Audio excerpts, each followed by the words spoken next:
worked step by step, hand by hand with a change maker and a true leader who in turn has made such a wonderful impact on the reentry community and on probation and parole really makes my heart beat well, and is very thankful for her and her opportunity to go on further in her life and retire and enjoy life and reap some of the fruits of her labor. Tracy was the first convener of the Fairfax County Reentry Council, which really set the course for the entity that you're going to hear from today and in the future. Along with that, Tracy has been very, very supportive of reentry in a way that has just amazed me. She's made sure that her office has kept a person engaged in the leadership of the Fairfax County Reentry Council from the beginning to this day. Without Tracy, I don't know where we would be, and I don't know where the individuals that we serve would be. I know that there are a lot of people who sometimes believe that individuals that are returning back into the community do not deserve what's best interest of them in their lives. And I can truly say that that is not her philosophy and what she had the people in her office do. She's relocating to Florida, so we won't get a chance to see her very often. But what we did do as a group is we brought her a small token of appreciation, a gift certificate from the San Sebastian Winery, which is located in the part of Florida where she's going, so that she's able to sit back and enjoy a couple of sips and some time while she's gone and away from us. Tracy, thank you so much for everything that you've done. It's great to know, and if you don't know, that you've had a huge impact on the community and on us as a whole. And Godspeed to you, and God bless you in everything else that you do in your life. Thank you. Oh my gosh, Derwin, thank you so much. You know, Derwin was co-convener with me from day one. So I didn't do this by myself. I had a whole group of people that helped. Y'all know I love wine, so that is fabulous. Thank you so much. Thank you. I am grateful for everything. I'm grateful for the department. I'm grateful for the Reentry Council. Really, the council has grown in all the years, and it's because of all of you guys. So thank you so much. I really appreciate that. That was awesome. So hello and welcome, everyone. I am thrilled and honored to introduce our keynote speaker for this year's conference, Marcus Hodges. I've known Marcus for many years. I consider him to be a mentor, a leader in the field, and a friend. In April of 1992, Marcus Hodges started his career in the Virginia Department of Corrections and has worked passionately in various positions to create environments that produce safer communities, fewer victims, while reducing recidivism. These positions included a rehabilitation counselor at a maximum security prison, intensive probation and parole officer, senior probation officer, deputy chief probation officer, and as regional manager. In 2003, Marcus Hodges joined the National Institute of Corrections on an Interagency Personnel Act contract between the NIC and the Virginia Department of Corrections. Working as a correctional program specialist with the Prisons Division, his primary focus was on community corrections in the areas of inmates transitioning from prison to the community, evidence-based practices in corrections, and pretrial services. His responsibilities extend to the prison environment in the areas of promoting a positive correctional culture and working successfully with a multi-generational workforce. As Chief Probation and Parole Officer in the District 21 Fredericksburg office, he achieved success in reducing workloads and caseloads and developing local reentry councils. This collaborative approach assisted parolees and probationers in reentering society. In 2012, he was promoted to Community Corrections Regional Administrator for the Virginia Department of Corrections. And in this position, he was responsible for overseeing 14 probation and parole districts, 2 community corrections facilities, and 9 community residential programs. While employed with the Virginia Department of Corrections, Marcus received the Director's Award for Teamwork in 2012 and for Innovation in 2015.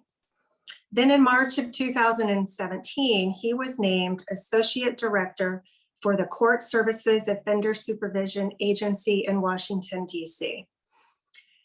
He has made an impact there because he received the Middle Atlantic States Correctional Association Award for Innovation in Corrections in 2018, and he received the Sam Houston State University Probation Executive of the Year in 2020.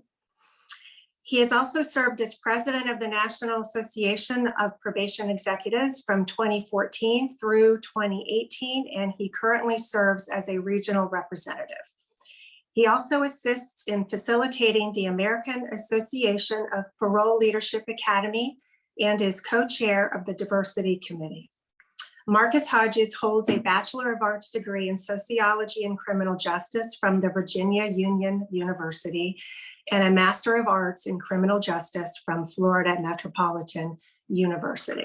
It is my pleasure to give you Marcus Hodges.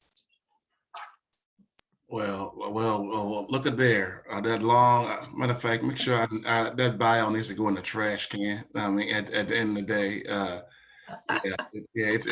it's way too much. But thank you for that lovely introduction, and thank you for this opportunity to be able to speak on COVID and our response. But before I even get to that, I can't understate the work that you've done, Chief Lavely, over the years. And I gotta go ahead and say you've done such phenomenal work.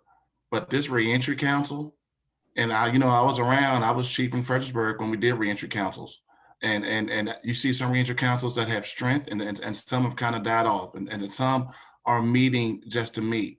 But that hasn't been with this council. So with your leadership, Overton's leadership, Vincent Smith, all the things that y'all are doing with this Fairfax Reentry Council, we know that is the recipe for success. So before I go any further, I have to applaud all the work that you all are doing in Fairfax and keeping this Reentry Council live, vibrant, and working, because it's in our collaborations that we get things done. And this council is all about collaborating. We cannot do it by ourselves. We have to do it together. So before I go any further, kudos to y'all for all that you've done. All that you continue to do. So, thank you. I hear applause, I hear clapping, and I'll pause for a second to let y'all receive all of that, and then we'll get into the meat of this presentation. So, you got who I was. I mean, it's a lot. I got who I was, but let me tell you who I work for. I mean, I had 25 years in Virginia Department of Corrections, and it was a wonderful experience. But something else was calling me. And it wasn't St. Augustine, Tracy. I mean, it may be, but not right now. It wasn't that. This area was calling me. So I ended up going to DC to be associate director at CSOSA. So what is CSOSA? Court Services Offender Supervision Agency. We are an independent federal agency. Our director is appointed by the President of the United States. It's a small federal agency that is charged with the supervision of DC code offenders, whether in DC Superior Court or the United States Parole Commission. They were certified in August 5th, 2000. We're guided by three principles: community, accountability, and justice. Three principles. I also got to tell you that we are an evidence-based, research-oriented, continuing learning organization. And our mission is simple as this: to enhance public safety, prevent crime, and reduce recidivism among those supervised, and support the fair administration of justice in close collaboration with the community. That's our mission. That's what we're about. So we were doing those things, and like every supervision agency in the country, we were plodding along. We were doing evidence-based practice. We were working on reentry. We were working with people coming from the BOP, because our people come from BOP when they come from prisons, Bureau of Prisons. We were working with our probationers being placed on probation. We were focused on cognitive behavioral interventions. We were trying to get people jobs. We were doing supervision. And supervision at that time was what? Having people report in, doing home visits. It's a lot of people contact. Well, COVID came. The pandemic hit. And we had to quickly pivot in how we do this work, which was shocking to me because the caveat is this: corrections agencies don't move. We move slow. Change is hard. We like what we do, but the pandemic made all of us, we had to be agile. We had to move, and we did. So one of the first things we did in that March, almost a year and a half ago, was we really had to rethink supervision. And supervision does not always have to be face to face. So what did we do? We minimized what? Our field sites. We reduced down to 2 field sites. We reduced operational hours. We had on-site duty officer staff. We temporarily closed all the other field sites except for 2. And we eliminated drug testing. Now, this is nothing new. Majority of supervision agencies across the country did the exact same thing. Reduce operational hours, reduce face-to-face exposure. That means office contacts. Eliminate drug testing. Got it out when you're doing drug testing. And in some cases, we eliminated field work. At the initial start of the pandemic, we were seeing high-risk offenders in what we say clean space, which means there was a glass between us and the offender when we did our interactions, all right? So we were doing that, but that wasn't enough. So we made huge investments in technology. So we got Skype, FaceTime, WhatsApp, any intervention we can do on the phone or a device that we can see, we invested in. And we invested in multiple because everybody doesn't have an iPhone. You know, even though I'm an iPhone guy, everybody don't have an iPhone. So we use every technology that we can use so we can be able to engage with our clients, engage in a way where we can see them and they can see us, and they do not have to come in. I remember during the start of the pandemic, the biggest complaints we got from people was, we're in the height of a pandemic and you're still requiring to see people. And initially we were trying to figure this whole thing out. How do we do this? So we were making people come in, and I can tell you right now, we were probably putting them in harm's way of coming in because we got to the height of the pandemic. We didn't know what was going on. So then when we made these investment technology, we actually stopped that practice. And we only had 3 things going on at the time. GPS was for high risk, non-compliant offenders. So if you were high risk and you were non-compliant and I need to use a supervision tool, we utilize GPS. That was number 1. We also continue to mobilize our rapid engagement team. Now, here's the thing. What's a rapid engagement team? Everybody else has a rapid action team when there's a warrant. You want to go lock somebody up, there's this team go out and they execute the arrest and they apprehend, they bring back. No, this is a total different way of thinking. We call it a rapid engagement team. And it's just that, it's about engagement. So when we have people that appear to have absconded, they were a loss of contact, they missed their appointment, instead of us going out with a warrant to arrest, we went out with the notion how we can engage. So this rapid engagement team was created back in 2017 when I got to see Sosa, just to change that whole process of how we can engage non-compliance. Because in the past, what we did was try to warrant our way to non-compliance. And what happens is you get a warrant, the people go to jail, they come right back on supervision. And in some cases, worse off because they lost employment where they had it, they lost housing. So how can I engage a non-compliant offender, engage them back to supervision without a court process? So this rapid engagement team that we created, and it's 12 members, and they work from 6 a.m. Monday to 10 o'clock Saturday night, when all things are hot around the district, with this engagement team that's really focusing on non-compliance and engaging offenders to get them back to supervision. So we kept them immobilized the whole time, but their sole focus was what? High risk offenders, high risk non-compliant offenders.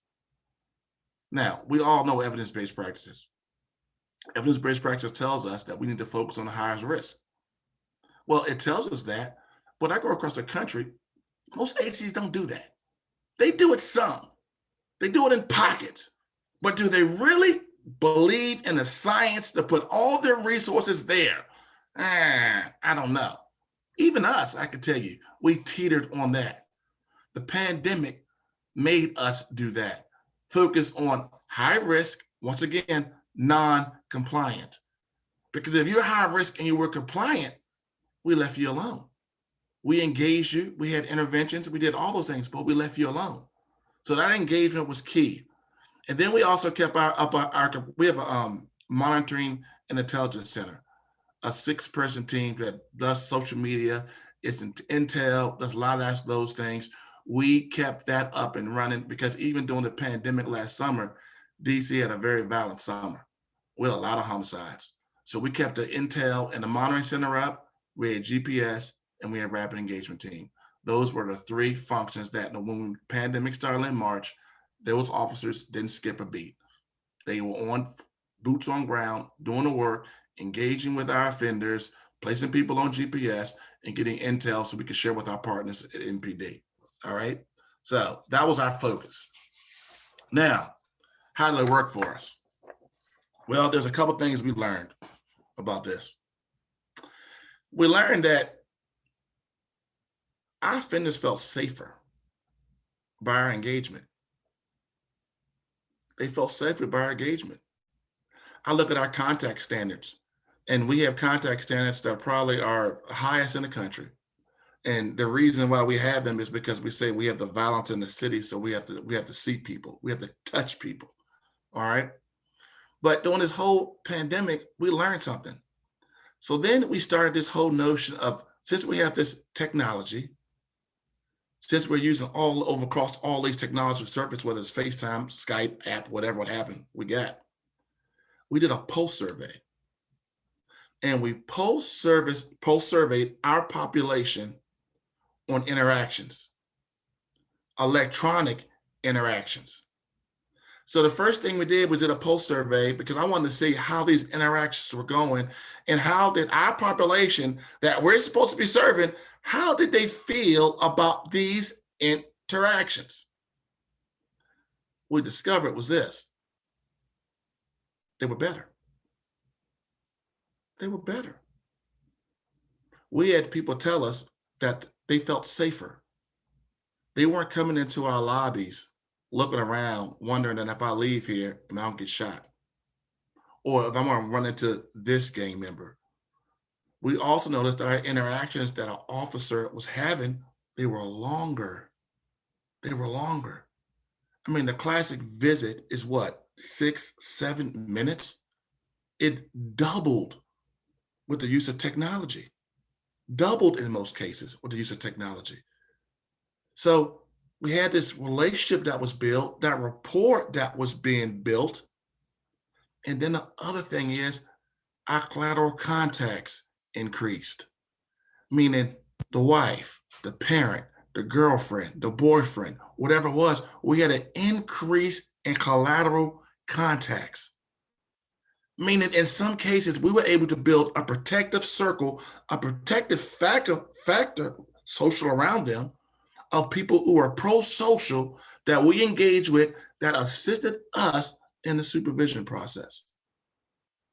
So we took that pulse survey and we really studied it and did it a couple times, and across the whole medium, we found out that technology was a great tool to use in supervision. And in some cases, it is the only tool.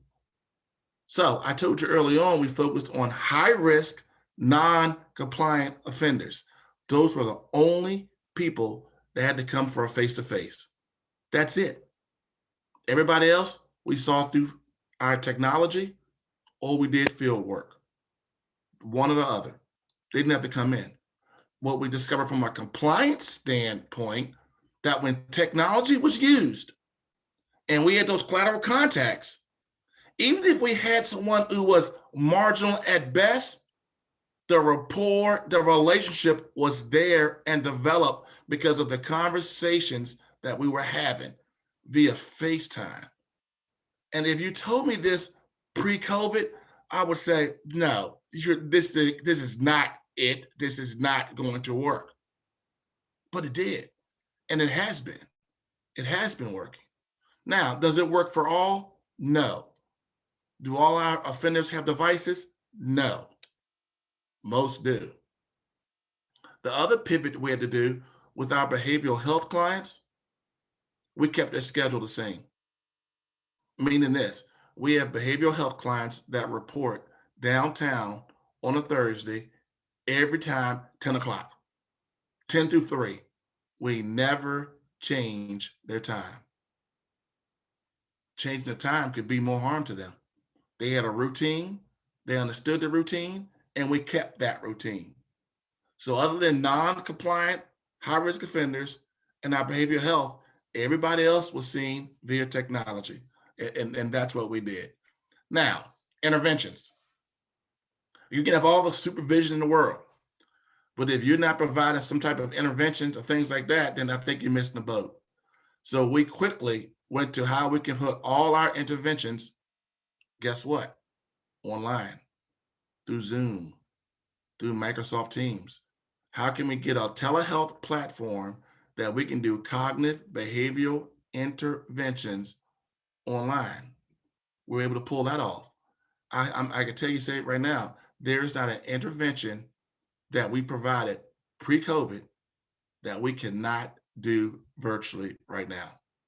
Whether it's CBI, whether it's anger management, whether it's trauma and grief, anything that we do, there is nothing we can't do right now via Zoom. We still focus on non-compliant, high risk. They always get the priority of our programming, and they're engaged with our rapid engagement team, like I talked about early on. But for the most part, our engagement, the collateral context that we built, and our supervision process survived COVID with no problems. And like I told you, going in, was I worried? Yes, I was. I didn't know what supervision looked like. And I always tell people this, I put it this way. If we didn't have COVID, these things that we discovered in supervision, I don't know if we discover. I don't know if we pivot the way we pivoted.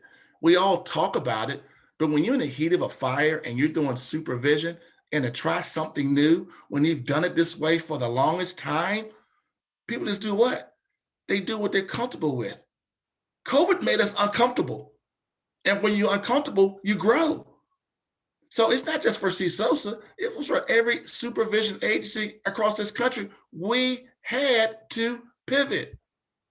But in our pivoting, I think we made supervision better. We stopped doing the things that create more harm.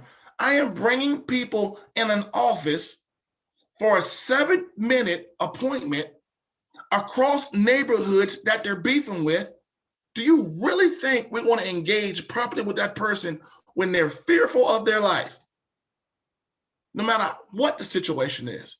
But if I can engage you in your living room electronically and really engage those behaviors that are driving your thinking electronically, if I can do that and coupled with some field work, then that's my new normal. That's my new normal. So our supervision practice, everything we've done, we've enhanced our supervision practice. Is it perfect? No, because what do you do with people who, just like with school, you have people who are sitting on Zoom. We have people sitting on Zoom right now. You're here, but you ain't, because you're doing you're doing many things. You're on your phone, your text messages. Yeah, your name is up there, but you ain't doing nothing. So how do you test for that? How do you engage that? And those are the things that we're trying to work on. So the whole COVID thing gave us a couple things. One, it allowed us to use technology to improve the supervision process. And our hope is it's going to produce better outcomes. So that's what we did for the population. Now, let me tell you something right now. You can do all of that, but if you ain't making moves to take care of your staff, you'll never get to the population. So we had to make our staff feel safe. And how do people feel safe in a COVID environment? And think, last summer, vaccines were nowhere near, they were talked about. We had no faith or trust when they were coming. They were talked about. So how do you keep staff laser focused on the mission in the middle of a pandemic that possibly, if you catch COVID, could lead to your what? Death. And that's a real conversation we had to have. But we had to have that conversation with our staff. And we had it. And we had to say, look, this is our mission. We are paid to do this. People are depending on us to do that. How can we engage with our population? How can we do this supervision process, intervention process, where you feel comfortable and you are safe? And we had to have those real conversations. And they were uncomfortable because as a leader, and I can be crazy, anybody knows me, I'm going through the door. I mean, I took an oath that I want to make people better. I mean, I understood the pandemic. I understood all of that. But at the end of the day, we got a job to do. And there are people in these neighborhoods that are dependent on us to do the job. But that's my style. That's not everybody else's style. So we had to have real conversations with our staff. And guess what? Didn't bring them in person. If I want to model, if we're going to this telehealth, if we're going to the Zoom platform, then our meetings were the same way. So we had to find a way how we engage with our staff doing the same thing. And we did. But we also allowed them to come with some suggestions and ideas and then dictate down what we wanted them to do. I actually gave them a problem. How can we solve it? I knew the answer. I knew what I wanted to do. But if all I did was delegate during this pandemic and did this and make this and this, we wouldn't have got it done. So we really wrapped our arms around staff and really tried to be collaborative of how we do the work that we do and that everybody's voice was important. Matter of fact, I ain't gonna lie to you, I stole this from Virginia, the whole notion of dialogue and how you use dialogue circles. And not to solve, but to get everybody's voice in the room. Yes, I will admit, I did all of that, all right? But it was very important for me to have staff buy in to do this work, all right? So communications was very important. So what we also learned that because we had people sitting at home, you know, how do you maneuver? How do you do this? So we did weekly newsletters on health, working out, getting up from your desk because everybody's working from home now. How can you do these things? Where to stay connected, where we want to share people's successes. So we had a bunch of people, that kids that graduated from high school last year that, guess what, didn't have a graduation. So we recognize them as CSOSA. So when I stay connected, everybody, if their son or daughter or whoever, they graduated, we posted it agency-wide so you can get those kudos, things that we want to do to keep our staff engaged in what we want to do despite the pandemic. And that right there, anything we did, I think the first thing we did was we took care of staff and we allowed them to have a voice, knowing that we are in this together. And I need, as a leader, I need your voice right now because this ship is taking on water and I can't bail by myself. So what we want to do about it? So it was very important for me that we had a collective thought process in that. All right. So told you about our post surveys. So here's some of the findings that we had. And it's amazing. We're big on employment, and I'll talk about that in a second, trying to get people employed. Now, don't get it twisted. If all you got people is employed and you don't deal with the thinking, then you just want people to have many jobs. So how you run that together? But most of our population was able to keep their job, which was weird to me. Now, it was the jobs they were working, but most of them kept their job. Here's the other thing. They appreciated that, and I forgot to tell you, we gave a lot of public health information out to our clients, a lot. Where they can go get tested if they need to get tested, all the stuff. Keep wash your hands, mask. We provided masks to people if they needed it. We were really trying to lead the way in public health. There's a strong correlation, I don't care what anybody say, and Dr. Taxman, we used to talk about it all the time. There's a strong correlation between public health and criminology, criminogenic. It's a strong correlation. You know, public health plays a role in this. So we wanted to make sure that our clients were informed. Their neighborhood was informed. So we did it through our media, and that was very important. But most of our respondents, when we did those pulse surveys, we had a 85% success rate from a pulse survey. Now, I'm not a statistician or a criminologist, but 85% is pretty freaking good. I ain't gonna lie to you. People responding now, whether they were bored, I don't know what they were. They had nothing to do that day. I don't care. I took the success of 85% of people responding to a survey. So I was pleased with that. So lessons learned, couple things. Technology.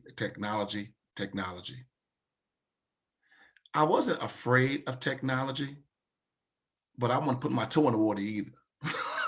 You know, we had a supervision model that I was comfortable with, been around a long time, and I was comfortable in that model. The pandemic made us move.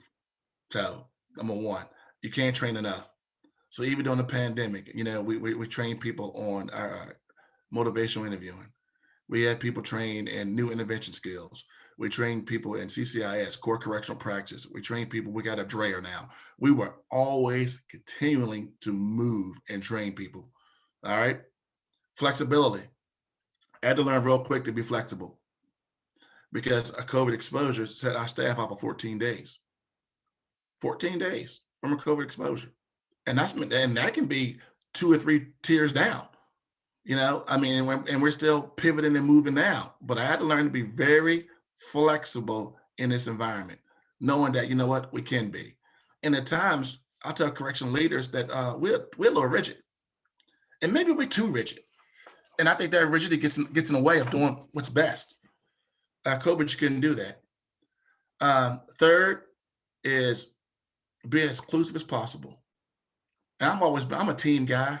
I've always been a team guy, but I'm gonna tell you what, if it wasn't for our staff, and I mean all of our staff, having the buy-in to get through this, I don't know if we would have got through it. We would have got through it, but it wouldn't have been the way I would want to, be honest with you. So it was very important to we include everybody. Lastly, you can't communicate enough. Even the ugly things, we communicate. Meaning this, if we have a COVID exposure, we tell people there's a COVID exposure. Now, we don't tell people who it is because that's PPI, that's personal information. But we try to be as transparent as possible to all our staff to know that we're walking this together. And you can't communicate enough. What is our weekly Stay Connected that we do? That has articles about all kinds of things. We celebrate, we talk about milestones, but we can't communicate enough. And my last one is how we evolve. So the whole notion of how do we find our new norm? I tell everybody from day one, if you think we're going back to where we were, you're sadly mistaken. That's not the lesson of COVID. So if anybody says, you know what, I cannot wait to go back, oh my God, you've missed a lesson. You've missed the greatest lesson of all of how we can transform supervision, put our resources where they are to produce better outcomes. Now, if anybody knows me, I have ideas galore. And during the pandemic, because I had some downtime a little bit, we came up with 3 ideas that we're about to roll on that is going to shake and move the world. I always tell people I came to CSOSA for one reason. I came to CSOSA to make it the greatest supervision agency in the world, not the country, in the world. So I'm gonna give you 3 things that's gonna make us the best supervision agency in the world. Number 1, we have a Hire One campaign. A Hire One campaign is we created this because we were always going to employers and say, hire our guys, hire our guys. But then they would always ask the question, well, do you? And we would say, well, that's not the question. But why can't we? Hold up, the federal government does not hire people with criminal records, or do they? So our director took this on, Director Richard Tishner, and we went to OPM, and we got 5 positions that we call credible messengers that we hire for 6 months.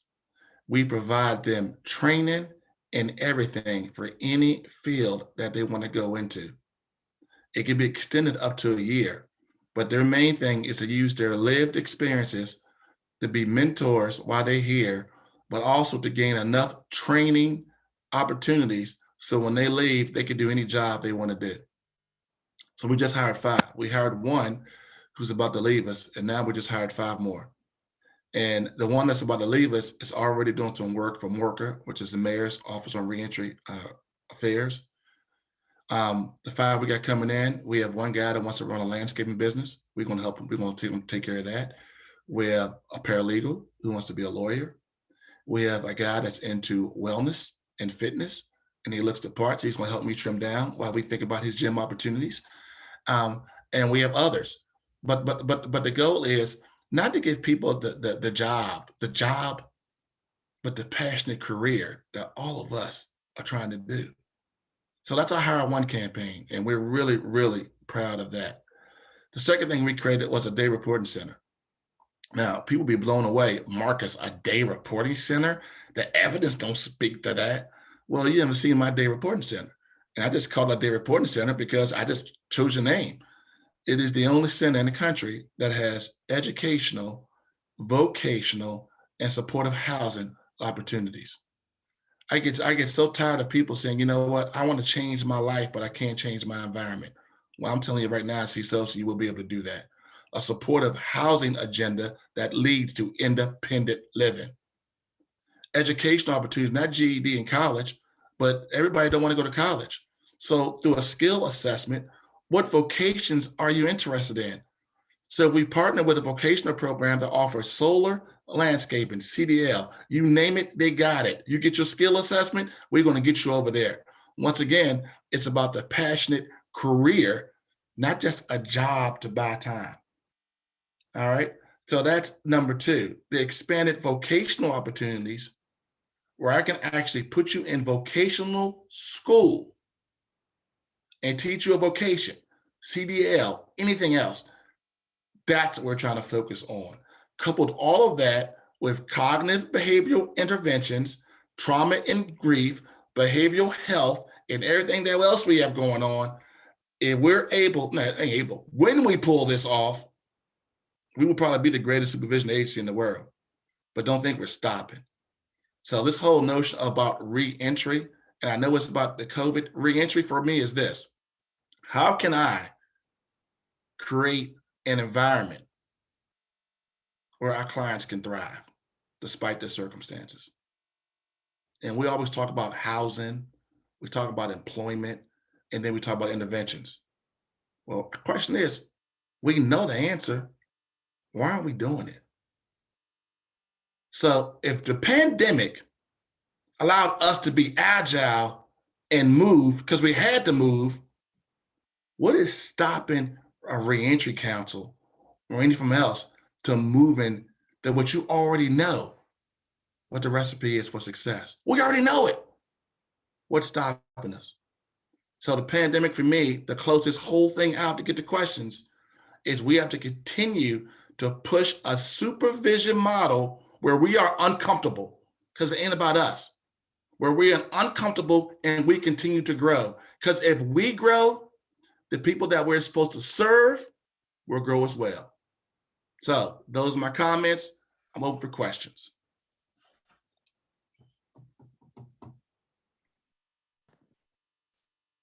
Thank you so much, Marcus. If anybody has any questions, please put them in the chat, put them in the Q&A section. I had a quick question, actually. So as you kind of look to, when you look at kind of the lessons that you've learned and how you've moved towards technology, is there one thing that was a part of in-person supervision that you missed moving to technology that you're going to bring back? Well, yes. Okay, I'm a people person. So, you know, I used to thrive on seeing lobbies full of people. I mean, I'm like, oh, we see lobbies full of people. I mean, we're doing work. No, it just means there's lobbies full of people. It has no answer that we think that because my lobby's full, I'm doing work. You know, so I'm a people person. I get energy from people, but I gotta learn, you know what, whether it's through Zoom or some other stuff, I need to create ways where people can thrive. And having people in the lobby for me right now is not what I'm thriving for no more. I don't think I will ever go back to that notion of supervision, even though I came up that way where I like that. I think now, because of technology, we're doing appointments, we're doing all kind of stuff to really reduce the footprint in the office and be more out in the community and be more engaged with technology. Is something that we're moving toward. And I'm gonna tell you what, Vincent, that makes me uncomfortable. I'm not gonna lie to you, because it's not something I'm used to. But once again, it ain't about me. It's about creating a model that for success. So yeah, I'll answer it that way. Got it. Thank you. We had another question that actually came from Dr. Taxman. What type of support did you need to get housing first in your day reporting system center when DC has so many people on the housing list in DC? Hey, that's a great question. We put out several RFPs. I will tell you this, during the height of COVID, housing was an issue because no residential plot wanted to take anybody because of COVID. So here's the thing, this is funny, this is uncomfortable. We had to go to Richmond, Virginia, and I had to go to a provider that I used when I was chief in Virginia. Now, for all you Virginia probation and parole people, I did follow ICOT's rules. So don't question me about ICOT's. It was under the rule frame. But we were able to take offenders to Richmond. And it was the best thing ever because it had a dynamic program out there. And then they gave us what kind of program we were looking for. So we have an RFP out on the street right now that's really for supportive housing that leads to independent living. And we stole it from the Richmond model. So that's on the street right now. And we've engaged with several of our housing providers around the city. And so I'm expecting a lot of people to go for those contracts. Thank you. We had another question. I think we might have time for one more if anybody else has a question, but this is from an anonymous attendee. How would you encourage other supervision agencies who are biding their time until we get, quote, back to normal to embrace this change? That's a great question. I would really hope we all have lessons learned. And I think, the supervision process is what I told early on. We've become very comfortable, and leadership has become very comfortable. And there are some leaders across this country and people across this country just want to get back to that status quo, mundane work that we were doing. And I really challenge that thinking. I think that's not the work we should be doing. I think there are people in Danielle Roods, Dr. Taxman, people who have been pushing the field to go in a direction, but the field didn't want to go because the field was uncomfortable in going. And what I try to tell leaders is, look, you know what? We have to be uncomfortable. And this whole process was very uncomfortable for me.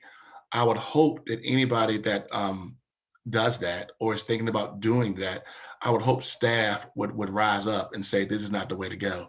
We're under the guise of criminal justice reform. And criminal justice reform is not police reform, it's criminal justice reform. That means anywhere you sit in the criminal justice system has not been working well. Let's call a spade a spade.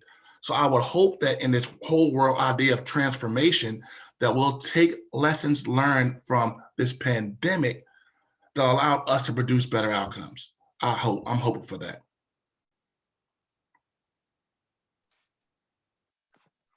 Great, thank you.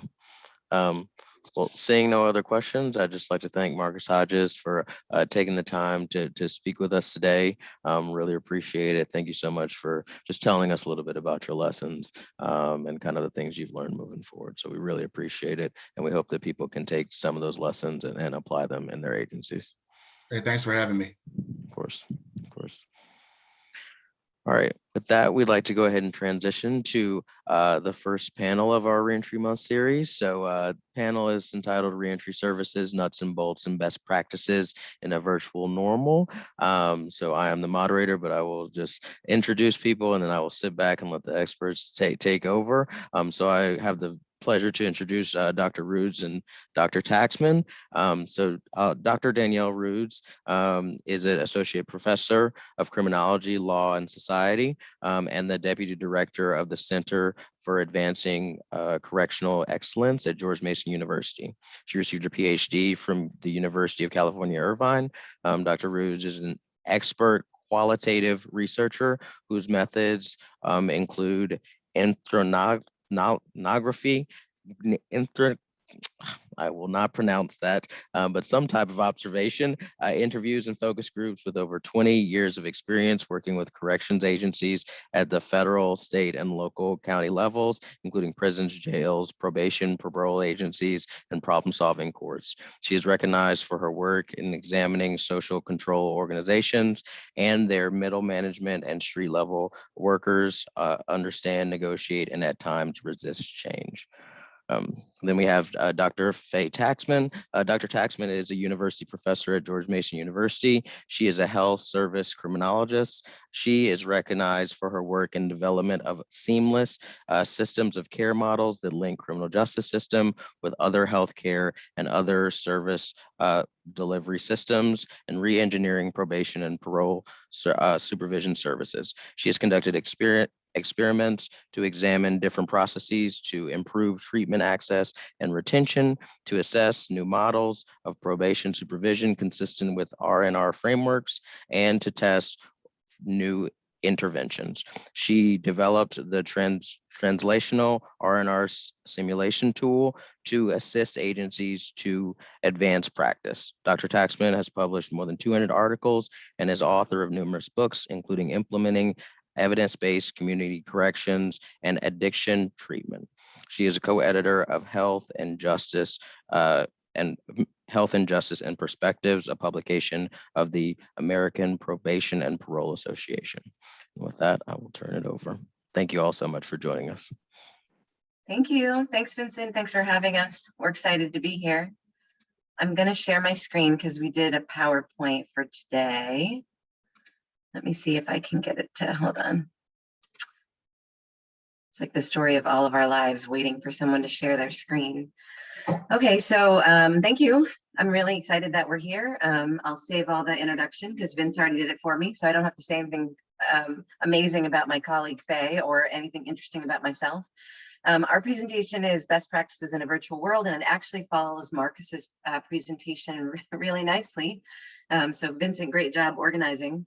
I think Faye and I are going to cover 4 different topics. I wouldn't say we're going to surface level cover them because we're going to give you some of the nuts and bolts, but with the limited time we have, we're going to hit a lot of highlights. So if there's questions at the end, we're very excited to talk about those.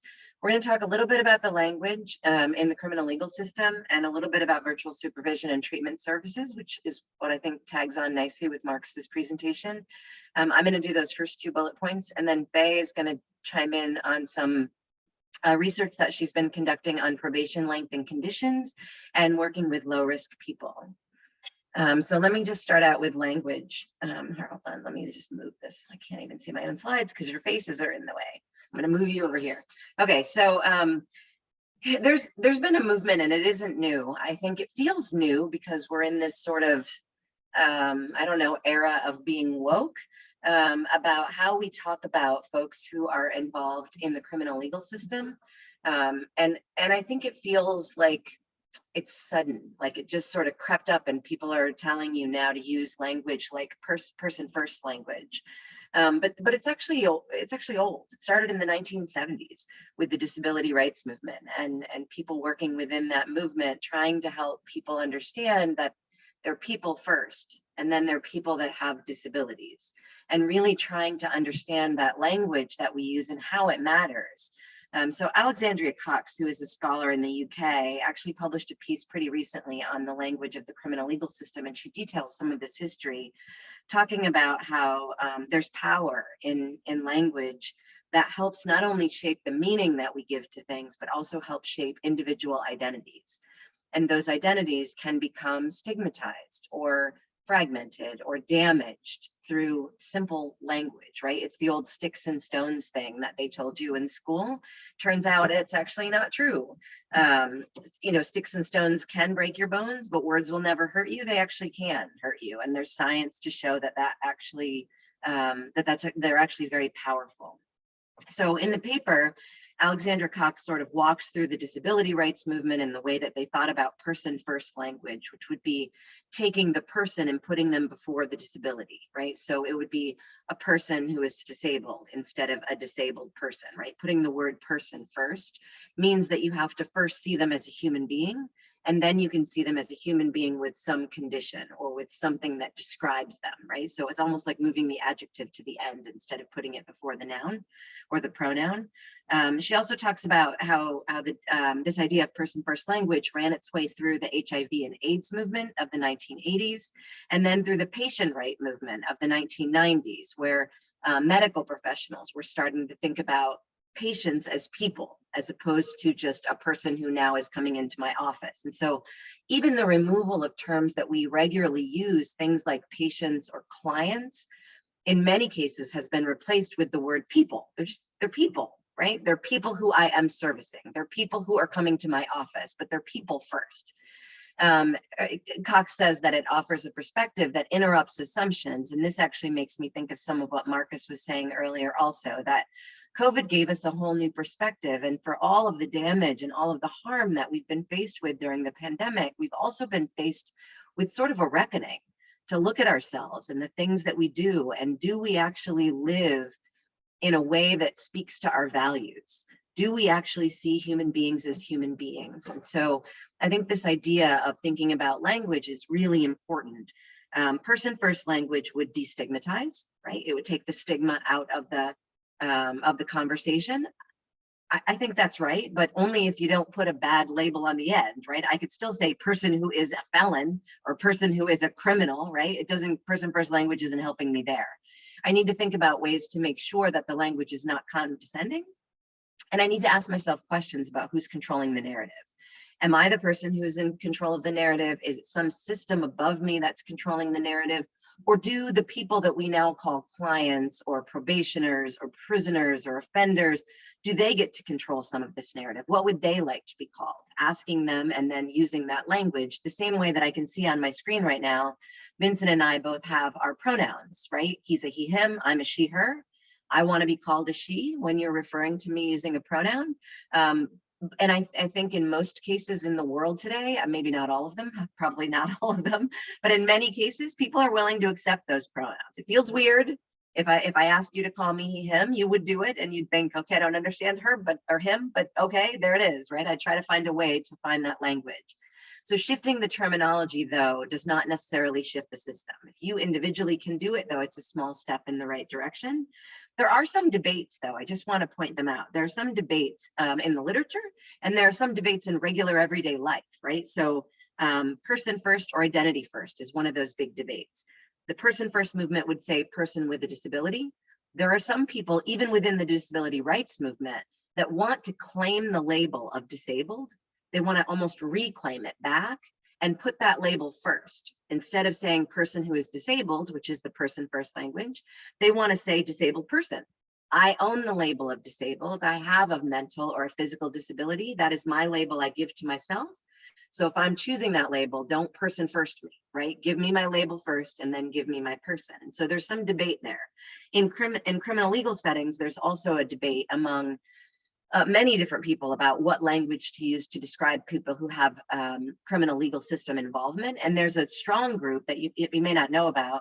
There's a group of scholars who are formerly incarcerated individuals who have called themselves, because they've left carceral settings and have gone on to get PhDs and become academics, they call themselves convict criminologists. And it's a hotly debated term among them and among people looking in at them, saying like, you're using the word convict, right? Isn't that one of those words we're trying to get rid of? And most of their narrative, not all of it, there's a bit of a divisive split within the movement of convict criminologists, but there is a bit of a movement in that realm for them to say, you called me convict when you meant something negative. I call myself convict to reclaim that label and be something positive and show the world that your negative label is not my negative label, right? I now own the word convict. You don't get to call me that anymore. I call myself convict. So I'm a convict criminologist, which means I'm an educated person who has a lived experience that speaks to my ability to become some sort of scholar, academic, or policymaker. So keep that in mind too. There's no sort of perfect way to see the world. I'm not going to tell you what to do or what not to do. These are all still very sort of hotly debated, and there's some consideration to be made. So on the slide, I called them language to reconsider versus language to consider. Some of what's shifting is the red to the green, or the sort of maroon color to the green. So instead of using words like criminal offender, convict, inmate, prisoner, parolee, probation, or felon, any of the X's, ex-con, ex-inmate, ex-felon, it might be possible for you to retrain yourself same way you're working on these pronouns that folks want you to use, to retrain yourself to just call them people. They're just people. They have this status, but that status is not definitive of who they are as a human being. So if you just referred to them as people, instead of, I have a client coming in today, I have a probationer coming in today, I'm going to see an ex-offender today, or I'm going to do a home visit on a parolee, I'm just going to go see someone. I'm going to go see a person. I'm going to go see an individual. You can also use person first language, which adds a few more words to your sentence every time you write it or say it, but you can say person who is incarcerated, person who is on probation or parole, person who is formally involved, person who's receiving and or needing of services or programs. You can also substitute the word individual for those people. And then the very last bullet point on both the red and the green slide is going to be a little challenging, I think, for some folks to wrap their heads around, but there is a movement inside criminal legal scholarship to get away from the word justice. And this, I think, preceded the sort of Black Lives Matter movement over last summer, but it became, I think, heightened and exaggerated during the Black Lives Matter movement, that we aren't seeing a lot of justice these days in lots of what we call criminal justice systems or settings. What we are seeing is a criminal legal system, and it's a much more sort of formalized and definitive term for the same system that we have in place. But many folks are arguing for the word legal as opposed to justice because they're feeling like it isn't just. It's just a conversation to have with yourself and your teams to think about whether that makes sense. The other one I would ask you to question is the one in yellow, and this is the word citizen. Prior to the last 4 years during the Trump administration, when there was a lot of conversation about immigration or detaining folks or allowing or not allowing people in or building a wall to secure our borders, the word citizen seemed a little more comfortable in everyday language. Since these last 4 years, and maybe before, maybe you'd argue that it happened beforehand, the word citizen has been called into question because we use it colloquially to mean people who live here, whether or not they've achieved citizen status in many of our sort of conversational realms. But citizen has a very specific meaning when you're talking about the legal definition of a citizen. Are you a citizen of a state, of a county, of a jurisdiction, of a country? And so I would just ask you to question your use of the word citizen. So in correctional settings, I don't hear the word citizen anywhere near as much as I hear it with policing, right? Police citizen encounters, police citizen interactions. I would ask you to just question that word and think, is citizen the best word that I can use in that circumstance? I might just say a police interaction with an individual or a group, a police interaction with people, right? And that gets me out of that sort of weird box of language, which can have a meaning that you may or may not have intended. I guess the point of language is just to ask yourself, what do I mean by my language? What do I hope to convey by my language? What sort of change could I evoke in someone's status, in someone's identity, in someone's belief in themselves? I was thinking about this the other day when my child was watching a movie. It was a war movie, and they were using a derogatory term to refer to World War I Japanese soldiers. And he asked me if that word meant the same thing as the N word, right? He won't say the word out loud. And I said, yes. And so we had a huge conversation about different ways that we've referred to different racial and ethnic groups in time and what words he should use. And I was trying to find the right words to use. And I was using words like Black or Asian or African-American, or use their country of origin. He's Chinese, he's Japanese. And then finally he just said, my 8-year-old said, can we just say people? And I said, yes, like, let's just stop it altogether, right? And so I thought about that when I was thinking about prepping for this conversation today. I thought, like, I want to be able to use that word more often. I just want to use the word people to describe other people. And I want to be able to make sure that I live my values in a way that doesn't ever have in my statement something that I didn't intend, right? What do I intend to convey? How can I convey it in a way that gets the point across in a way that isn't harmful? And so those are sort of the conversations that are happening around you. You may already be aware of most of these, but I wanted to just give you some of the background and the literature on them so that you can start to make better decisions or good decisions for yourselves or your teams. The other thing I wanted to touch on today is this idea of virtual supervision and treatment services. And I'm sorry, it feels like we're jumping from topic to topic, but we had a big plan for you today. I thought I would just go to what Marcus was talking about in terms of telehealth. Turns out Marcus is right, as usual, right? I love Marcus dearly, and he is right. This is just not something that the criminal legal system or correction systems in general or treatment and service providers maybe would have necessarily or intentionally gone to on their own, right? We were people, right? We wanted to go to do home visits. We wanted to bring people into our offices. We wanted them to sit in the reception area, as Marcus talked about. But with conversations about COVID and the sort of plight that we were under, we moved toward a more telehealth or teleservice approach. Unfortunately or fortunately, the good news is we've moved in that direction and we're learning things along the way. The bad news is that we don't have a lot of great scientific study or literature in the criminal legal system or in corrections around these teleservices. So what Marcus is doing at CSOSA is very innovative, trying to do classes and services and treatment and supervision all online. It just hasn't been studied outside of a healthcare or mental health care arena to any great degree, right? We've had some limited studies, but we don't know a lot. So I went to the telehealth literature to kind of examine what we do know about telehealth and think about how those lessons might apply to the criminal legal setting. So I'm going to just cover this really quickly because this is all stuff that Marcus has already touched on and you're probably already living it in your day-to-day life. The advantages are that it improves, being able to do a telehealth approach would improve the continuity of care. Instead of having to worry about seeing, Vincent, who is my person, who happens to be on probation, right? Instead of having to see him once a quarter, I could see him every day. I can see him every week. He can call me whenever he wants to. We can do FaceTime, we can do Google Meets, we can do Teams, we can do Zoom, we can do whatever he wants. We can text, we can email, all kinds of ways to engage with him on a day-to-day, week-to-week, as needed basis. And I can still get my specs in every 6 months or every 4 months that I need, but I also can have a continuity with him that looks different than when he just had to wait to come into my office. With some consent, you can also bring family members onto a call that might provide some collateral information. In my research in community corrections over many years, some probation and parole offices allow family members to come in with their loved ones when they're being seen, for example. But there are lots of places where that's just not allowed. The waiting room isn't big enough to hold all those people. Probation and parole offices don't want children in their waiting room because it's not a safe environment for them to be in there among whoever else is on probation and parole who's in there.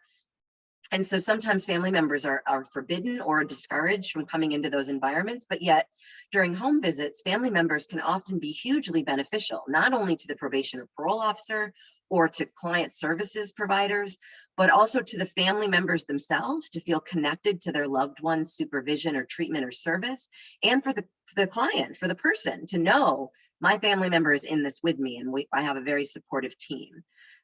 We all know that telehealth is much more cost effective, but there are some great scientific studies for telehealth that show that the folks who are doing telehealth on a regular basis actually show a pretty significant increase in productivity. Although we didn't feel it at the beginning of COVID, I'm hoping that some of you are feeling it now. You're starting to get the hang of this tele thing and you're like, oh my God, I can get a lot more done in a day because I don't have to spend an hour in my car in traffic. They also find that there's better time management. People are much more able to manage their time when there aren't casual conversations or a lunch that lasts an hour longer than it's supposed to, right? So you're able to have more time to do your work. It's also safer, and I'll just leave that word there, and we can come up to that if you need to. The disadvantages are that it requires mindfulness, which is often pretty difficult when we have been forced into a COVID Zoom world or an online world. Mindfulness is something that is a luxury these days, right? We're moving from one Zoom call to the next. We're managing our children at home. We're taking, I don't know about you, but my dishes are always dirty. I don't know how that's possible. I feel like I do dishes every 10 minutes and there's always more dishes. So if I'm telling you to be mindful, you're thinking to yourself, are you kidding? Right? I can't manage that. But the disadvantage is it does require mindfulness, right? You have to be able to have mindfulness in all respects, but particularly in regard to cultural and behavioral variances. And one of the big studies that I read in preparation, well, two of them, but one of them was about eye contact. And this actually speaks to different cultures, right? So folks who maybe immigrated to the United States or have been here for many, many years, but are from other cultures. In the United States, in America, we tend to have this belief that eye contact means that you're paying attention, that you're showing respect, that you're engaged, right? Those are the things that we put on eye contact as a non-verbal behavior. In other cultures and other countries, eye contact is eye contact, like direct eye contact, is disrespectful, right? To look down is to fully engage, to listen, to reflectively listen by not looking the person directly in the eye. And actually, this is true in carceral settings as well, right? Eye contact is probably not advised for many people working in the justice system or the criminal legal system in corrections, but also for the people who are incarcerated in those spaces. And so the idea of mindfulness means that you have to be aware of cultural and behavioral variances and be able to talk about those with your clients. So if I'm talking directly to Faye and Faye never makes eye contact with me, it's not something I should shy away from. According to telehealth medical research, I should ask her about it. Like, hey, you're not looking at me. Can you hear me okay? Am I speaking too quickly? Is there something that we should do? You want to turn our cameras off? Maybe turning our cameras off would make for a better conversation, right? We don't have to have our cameras on to be fully engaged. Although I think sometimes we feel like we do, we don't. We actually don't. We can listen just the same way without having that. In fact, some folks may not like Zoom or Google Meets. We may have to meet them over our phones. They may like the old school style of phone. There's also a bunch of other disadvantages, and I'm going to cover those on the next slide. So I want to keep moving so there's time for Faye. Some of the best practices of telehealth involve these sort of 8 steps, and they were in a bunch of different research articles that I read in preparation for today. So I just sort of summarized them for you so that you can kind of get a handle on it. The main point of this is that most of this doesn't come naturally to us. We got thrown into COVID on March 11th of last year in a way that we didn't expect. And overnight, we were sort of pushed into the Zoom environment that maybe we were doing once in a while, right? Maybe we FaceTimed a few times and we thought we were all tech savvy. And now we're doing Zoom every day, all day. And we're doing Teams and we're doing WebEx and we're doing, like, it's constant, right? The underlying expectation was that we could pivot, to use Marcus's word, that we could learn this new system. I know how to share my screen. I almost always remember to mute or unmute myself. Right? I can look someone in the eye. I know when it's appropriate to turn off and on my camera, like the basics, but that's not enough. Telehealth professionals argue stringently that you have to do so much more than that in order to have engaged conversations with people. You can't just start using Zoom and think, I got this. I totally got this. I remembered to unmute 6 times today. I rock, right? It's just not enough. So they argue for this preparation, appearance, introduction, and consent section, which is the first half of a conversation. You fully prepare. You have all the documents you need. You have space. You have time. You're adaptable and flexible. You don't turn off your Zoom if they didn't show up for 5 minutes. You hang out there for a little bit. You wait. People are late. They can't get the technology to connect. You would look professional. You don't have distractions. I think this is a funny one because you know, you've all been on Zoom calls where someone's cat walks up on their keyboard and like puts their butt up to the camera, right? Or you're like trying to have a conversation. I was teaching a graduate seminar the other night, and my 8-year-old son literally shot me in the head with a Nerf bullet while I was teaching. I was like, oh my God. And on some level, it's endearing, right? My grad students were all like, what is, like, I just went like this. And they were like, are you okay? Is there a spider? I was like, I was literally just shot with a Nerf bullet. So we had this conversation. In that space, it's more casual and it felt comfortable. But in a professional space where you're working with someone with mental health issues, or you're working with someone who is really wanting to use today and called you so that they wouldn't use, right? Those distractions can be the death nail for that conversation. You've got to find a place. You've got to carve out space for yourself where that you are giving your 100% attention to them. And doctors go through this all the time. This idea, doctors, nurses, client care specialists talk about this idea of like literally doing it from your bathroom or your closet so that no one can interrupt you because you have to be present. Introducing yourself every single time, your name, your title, your role, verifying their identity, and reviewing confidentiality protocols. Even if you spoke to them 6 times this week, every single time you have to go through those same things. You don't know where people are, how attentive they were before, and you want to make sure that they understand. checking their consent documents, making sure that you get verbal consent, not just a nod, but yes, Vincent, do you understand? Vincent says, yes, I do. Everything is confidential. You understand what the rules are? Yes, I do, right? Making sure that you're engaged in that process. And then the back end of the conversation is really the bulk of the conversation. You're communicating, you're speaking clearly, you make eye contact unless they have told you that makes them feel uncomfortable, and then you don't make eye contact, right? You find somewhere else to look off into the distance when you're talking into your screen. Checking room lighting and stuff. And then the session, you assess both verbal and nonverbal cues. You probe, you ask questions, you listen far more than you talk, if that's possible. You explain each step as you're transitioning from one thing to the next. Right now, we're going to do consent, and then I'm going to ask you a bunch of questions. You can ask questions at any time, or I would prefer that you wait to ask your questions at the end. Feel free to take notes if you'd like to.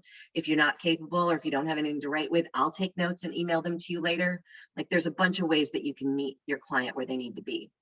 And then the wrap up includes making sure that they don't have any outstanding questions, allowing for time. Don't run up against time so that you have to go, okay, I got to go to my next appointment, right? Give yourself a couple minutes at the end. And if you don't have that time, telehealth says, call them back.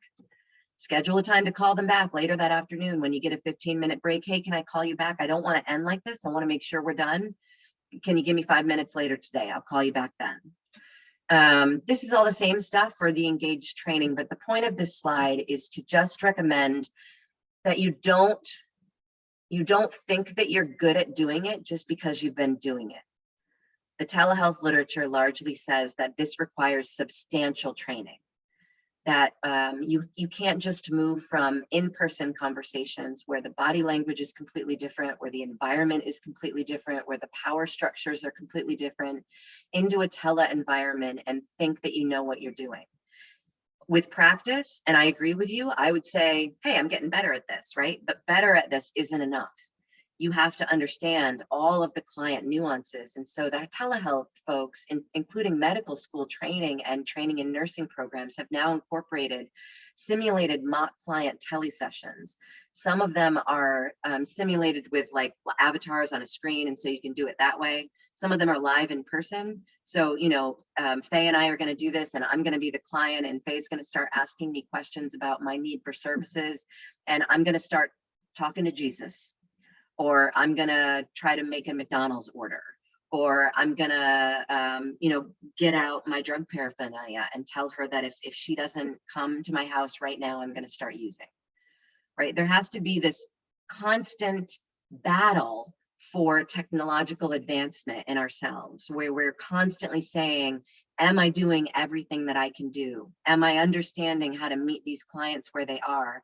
Not just, I know how to use Zoom, so I'm good at these client telehealth interactions or teleservice interactions, but I've actually learned to manipulate this environment the same way that over my lifetime, I've learned to manipulate person-to-person conversations so that I can engage with a conversation and build rapport and make people feel comfortable and make people feel like they can share information with me. The rules aren't the same. Just because the person's face is on your screen doesn't mean that it's an identical process. And so if you're thinking about doing this, or if you're already doing it, I would suggest that you talk with your agency, talk with your organization and say what works for you, what doesn't work for you. Let's role play some of these. Let's mock some of these. Let's see if we can get better at some of these. Vincent did a really good job with this guy, but Vincent struggled with this guy. Let somebody pretend to be this guy and help Vincent get a better, right? And all sit around and sort of like, hey, what if you tried this? What if you tried this? It doesn't mean you have to go combing through the literature and find out what doctors are doing. You can do it yourselves.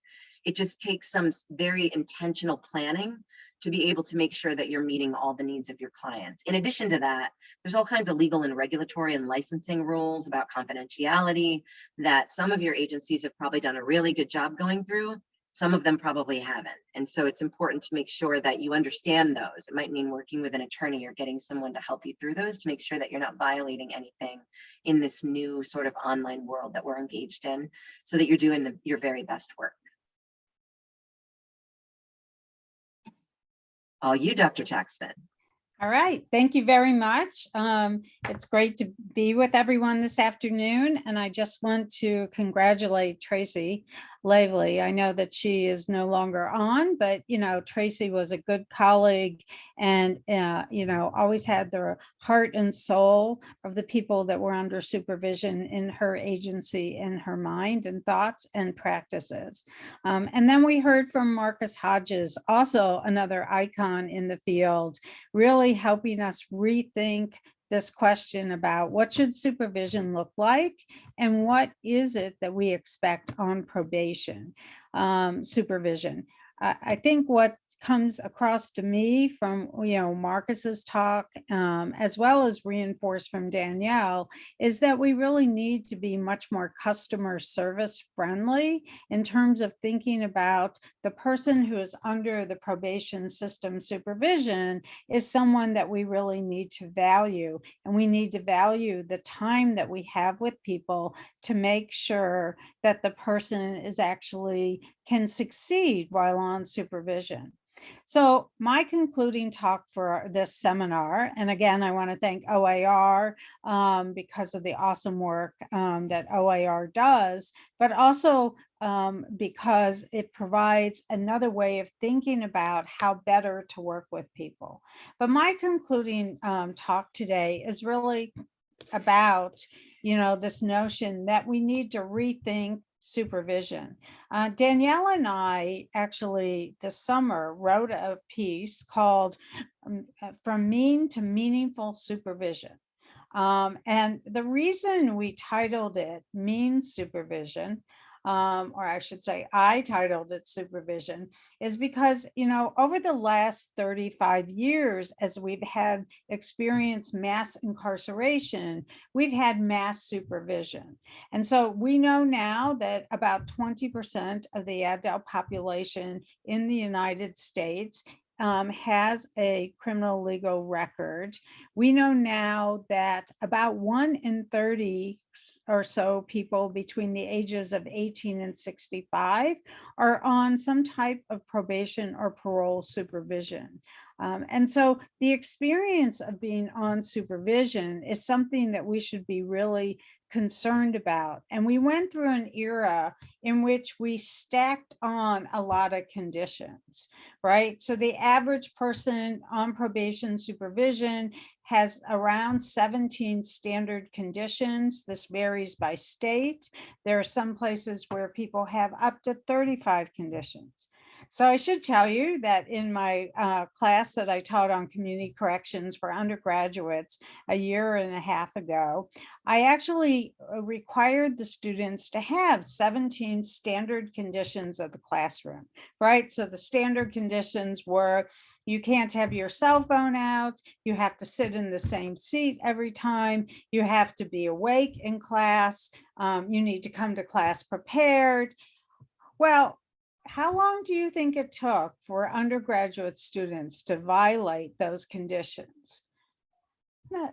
I think by the second class, almost the full 40 students in the classroom could not meet all of those 17 conditions. And this is where we are right now with probation. We have made probation so onerous that it makes it very difficult for people to succeed. And we make it onerous because people are under supervision for a long period of time. Many people spend time in jail before they go on supervision. They have all of these new conditions and requirements. It makes it very difficult for someone to actually think highly of themselves, think of themselves, in the same way that Marcus was describing, someone who can, go on with their life after they're done with supervision, someone who is employed, someone who has the skills and wherewithal to be a productive citizen in our community. And so what we really want to do is think about shrinking the probation system. It's a rule-driven system. When probation officers have these rules, they have to reinforce them. They have to report back to the court. And so what happens? People don't do well.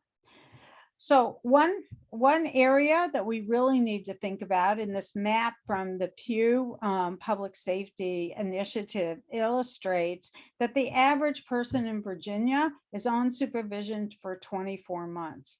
You know, if we went back to the 1988 supervision levels, that would have been closer to 16 months.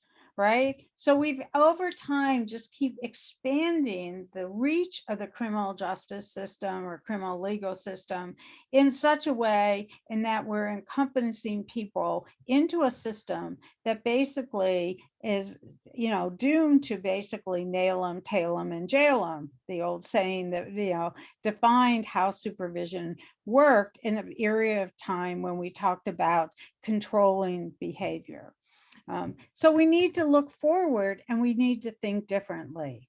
Danielle, can you move to the next slide? Okay, so let's get our facts straight. First of all, most people who are on supervision have not been convicted of a violent offense. And I even quiver to use these statistics because the definition of violent is very amorphous. The definition of violent does not necessarily mean that someone has committed heinous crimes like murder and rape or aggravated assault. The definition of violent can include the person had a handgun on them, even if the handgun was not used. The person, you know, had a fight with someone that involved a fist fight, and you know, and that then defined the violence.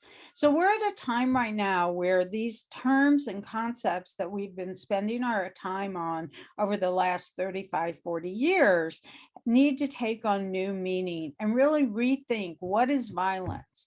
But the reality is, even if we use that old definition, we're talking about 1 in 5 probationers who might fit that definition. And so the majority of people who are on supervision for property offenses, drug offenses, and public order offenses. Now, what that says to us is that we've been creeping up the sentence length for people, even though the crimes that they are committing don't yield a lot of public harm.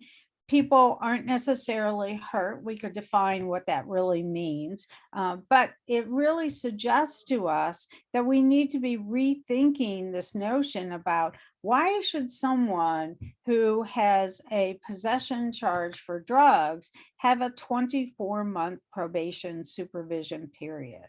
Why should someone who's drinking in public have a 24-month supervision period? And this is important because when you hear talk about let's reform the criminal justice system, which is kind of the rhetoric that we're hearing now, we really need to be rethinking 2 issues. One is, how are we defining crimes? 1. 2 is, what is the appropriate length of supervision that is needed to repay society for the crime that someone has committed?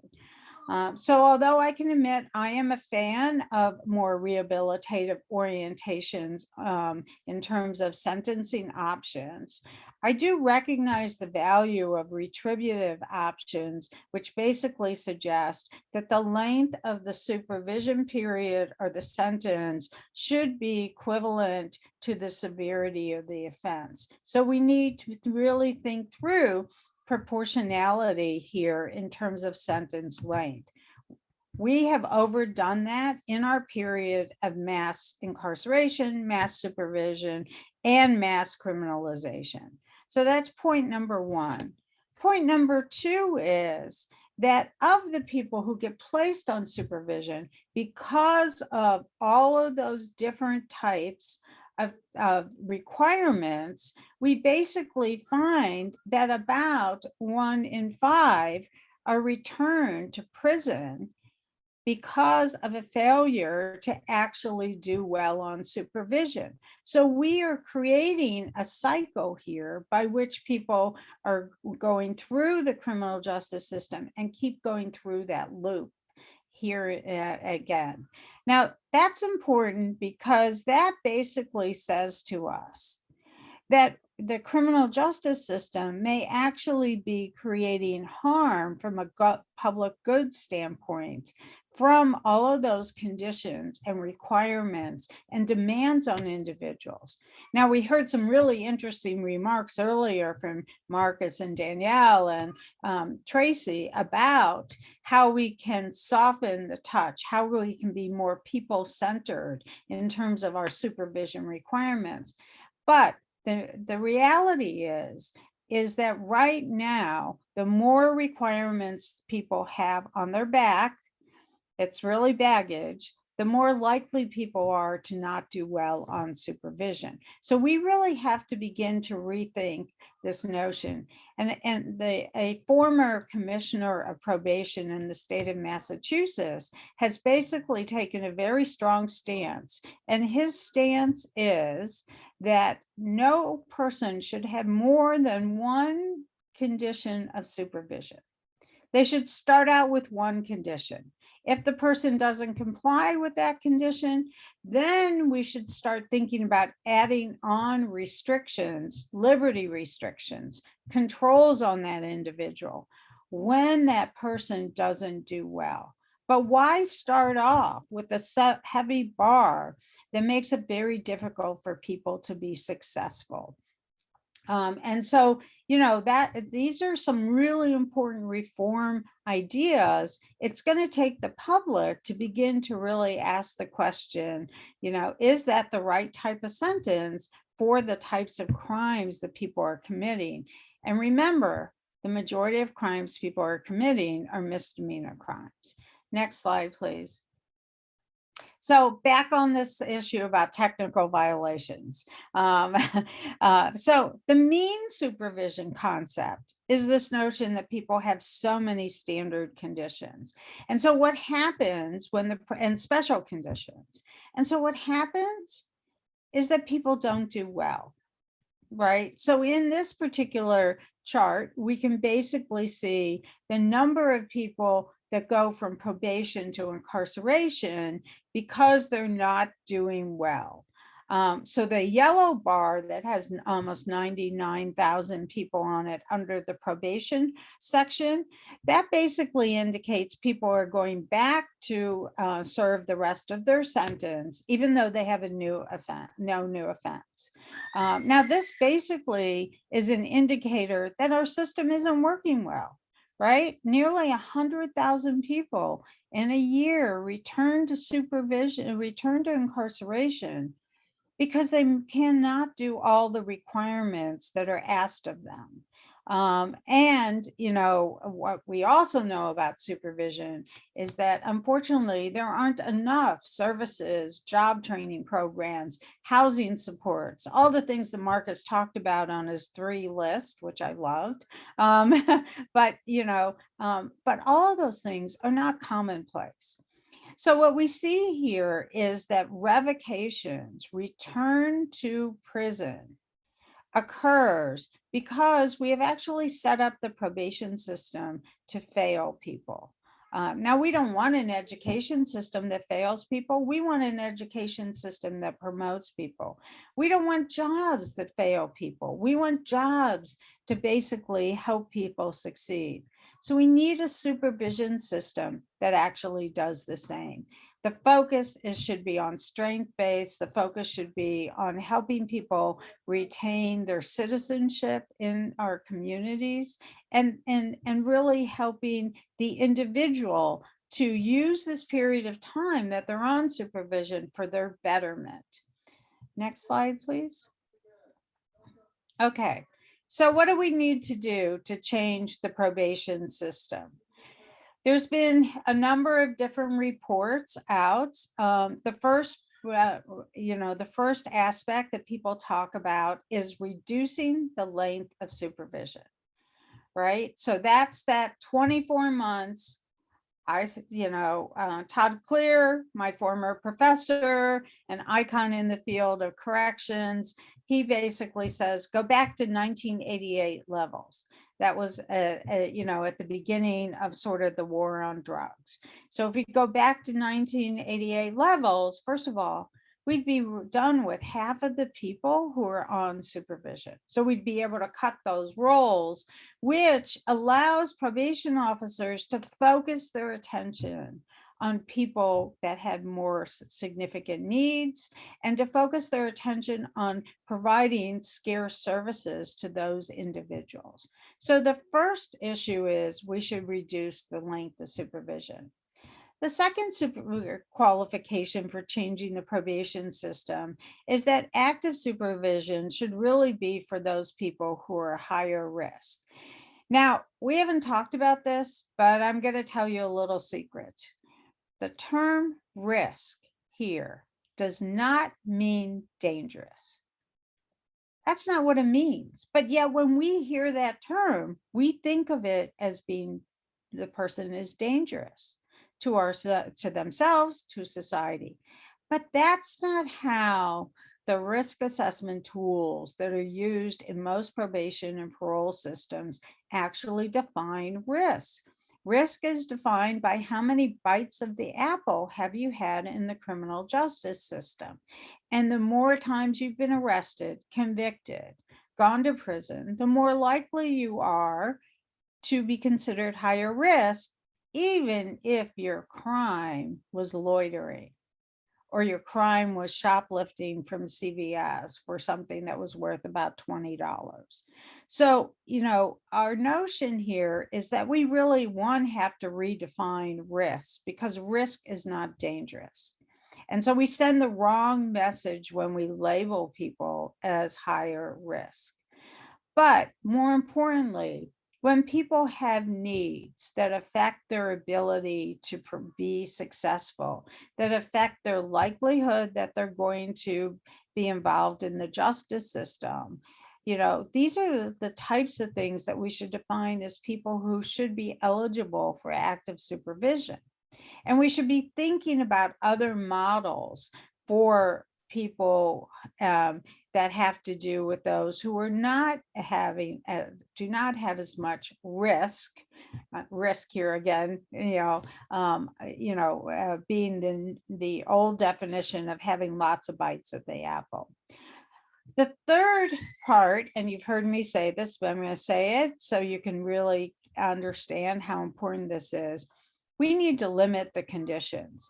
So one of the things that happened in the 1990s when we went through a notion about trying to make probation as stiff as prison, so probation would become prison without walls, is we basically, essentially increase the number of conditions. That's 17 conditions average, Ron Cochran, the commissioner from Massachusetts, he really spoke to the need. Why do we have so many conditions? Why shouldn't there just be one? And two, why are these conditions not tied to how to help someone pursue a better quality of life? So if someone has a substance use issue, they have housing instability, they have, they have some sort of mental health issue. They tend to have friends and peers that are criminally involved. Why not tie the needs and the conditions to those needs instead of just stacking on a number of conditions that make it very difficult for individuals? So you can see here in some of the reform efforts here that two states, South Carolina and Oregon, have been very successful in actually reducing the length of time on supervision. And they've actually increased the number of people who do well on supervision but with this reduction in the length of supervision. Next slide, please. Danielle alluded to this, but our probation system is defined as focusing on a person's deficits. But everything we know from Skinner and others is that we should actually focus on positive reinforcements, trying to incentivize people to improve their quality of life, to be more effective in their efforts. And really, there's in the evidence-based treatment literature, there's a concept called contingency management. And contingency management is basically around, incentivizing people to do better. The state of Missouri introduced an earned compliance condition in which people could earn their way off of supervision by basically just, meeting the needs and quality of supervision. And they found significant reductions in reconviction rates, and it also reduced the percentage of people the number of people who were on supervision. So there's a lot of benefits by using incentives. This would be a mind change within the criminal legal system, because essentially what we know about the criminal legal system is we're a sanction-oriented system. So if we move to incentives, then we're really moving ourselves forward in thinking about how to improve someone's quality of life, how to actually get better outcomes from supervision. The next slide. I want to basically end my talk here by focusing in on low risk. Again, risk here does not refer to dangerousness, but we have anywhere between 30 to 50% of the people who are on supervision who haven't had a lot of criminal justice interactions. They are classified as low risk, and yet in many probation agencies, these individuals are supervised as if they were higher risk. I'm currently doing a study funded by Arnold Ventures right now, in which we basically learned that many probation officers don't see people under supervision as being low risk. They see anyone who's on supervision as being a liability concern for that particular, for the system, and therefore they're not willing to really think about how to minimize those conditions, how to reduce reporting requirements. And this leaves us in a part in which we're actually doing harm to people who fall within this particular category. So another area for reform is for us to really think about what else could we do for people who haven't had much criminal justice experience. And this is where, thinking about community service, thinking about a system by which people can pay back their community, restorative justice, has a lot of benefits. We just have to be open to the fact that, when someone is been sentenced by the court, we don't have to punish all the time. We can actually look for more healthy ways of engaging people. And then next slide. So reforming supervision probation is the top order now in a number of initiatives. Particularly the Pew Public Safety Initiative is focused on how to reform probation. And when we think about this, we're thinking about trying to use more alternatives to arrest. So if someone has a substance abuse or mental health order, why do they need to be adjudicated? Why can't we use treatment as an option? We're thinking about trying to really look at using evidence-based policies that's centered on trying to address the needs that affect people's involvement in the system. You've heard me talk about shorter supervision sentences. That's really an important goal here, as well as making sure that the conditions that people have on supervision are appropriate given their particular needs. And then trying to individualize these conditions so that they're really not onerous for an individual, but they're actually able to strengthen someone's ability to become successful.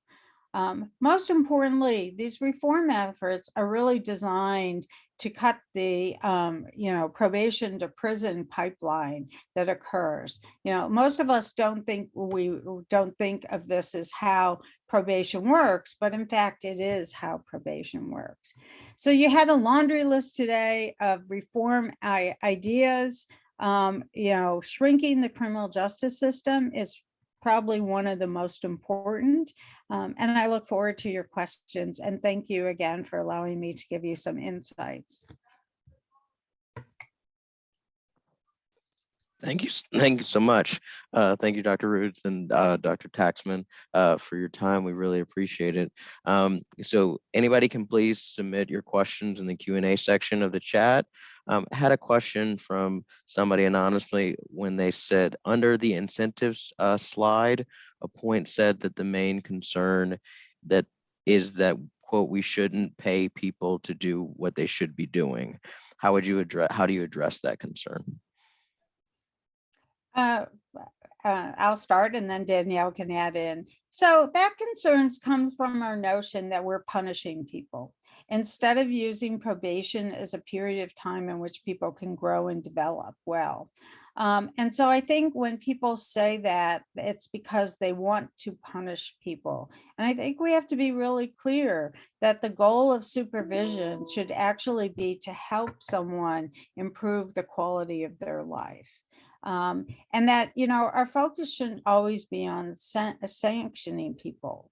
We know that people succeed in life more with incentives and, trying to set goals for themselves, having a future goal in mind. And so if probation can accomplish that, then we've served a better goal, or we've served a better need than essentially when a person, is being sanctioned all the time.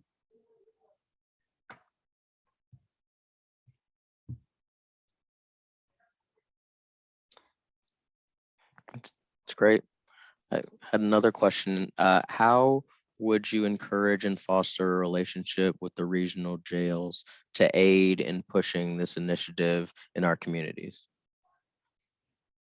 Well, the reform efforts that I'm speaking to actually need to be, something we advocate with the legislature. So we need to go to Richmond and talk about trying to reduce the length of supervision, reducing the criminalization of a lot of different types of behaviors that we could use civil citations for. There's a whole host of other ways. The whole shrinking of the criminal justice system would require us to begin to really think about how to booster our community services, community treatment, mental health, substance use, and without people needing to be legally involved to get access to those services. So I don't think it's just the jails. I really think it's an issue about, working with our state legislatures to help them see that there is a better way of, dealing with people who have not abided by their laws and need some help.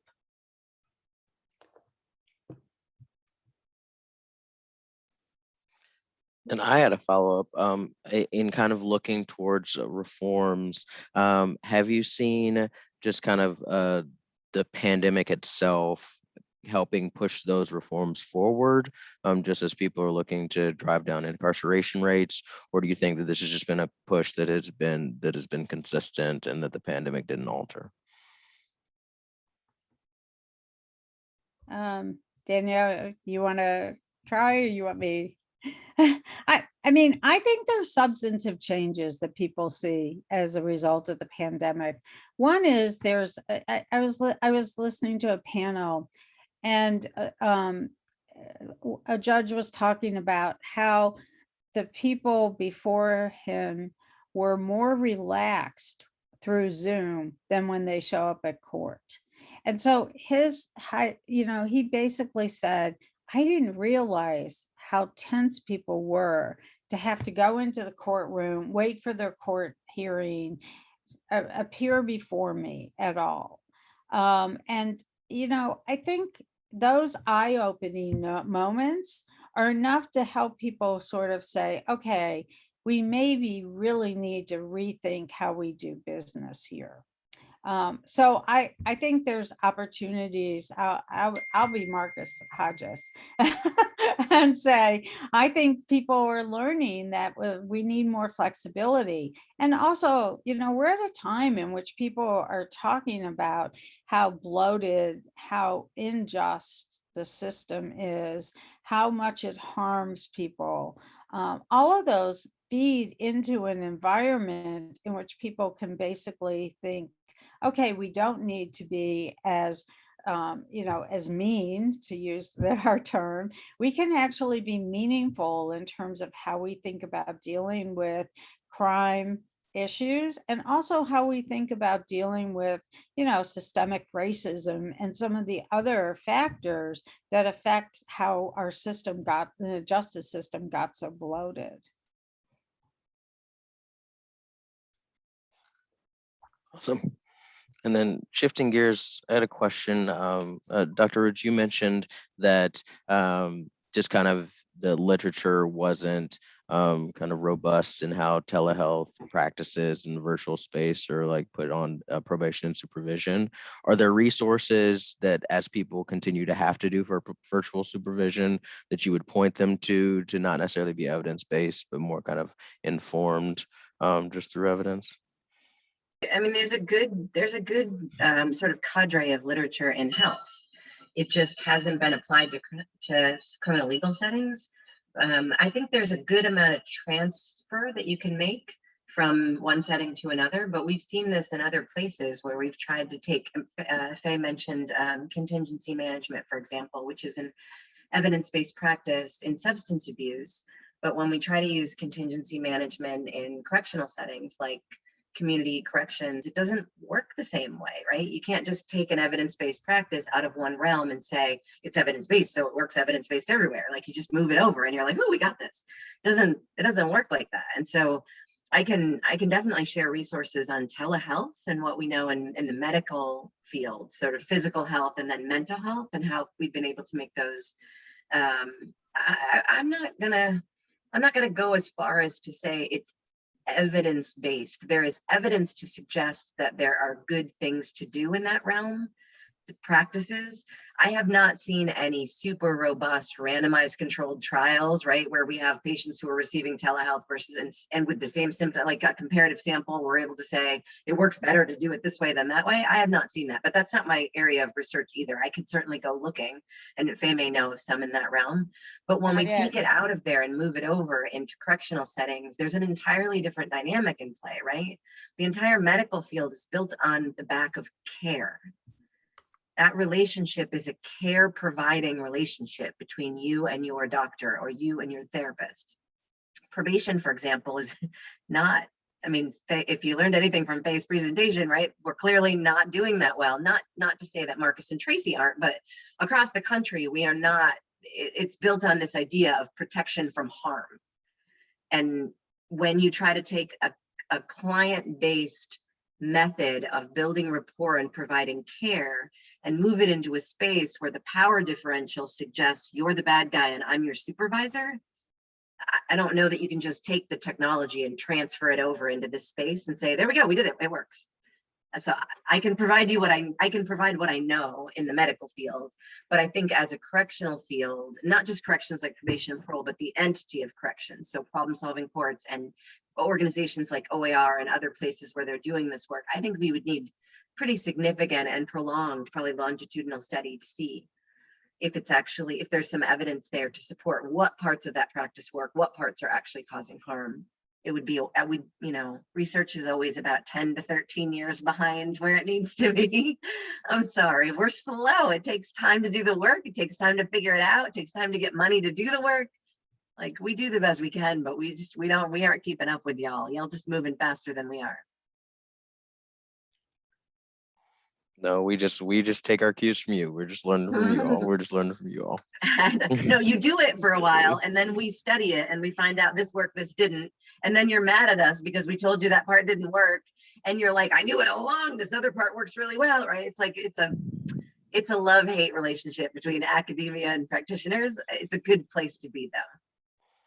It's all leading towards growth. So yes, agree. So Had another question for Dr. Roods. What does the language shift look like for clinical documentation happening in facilities?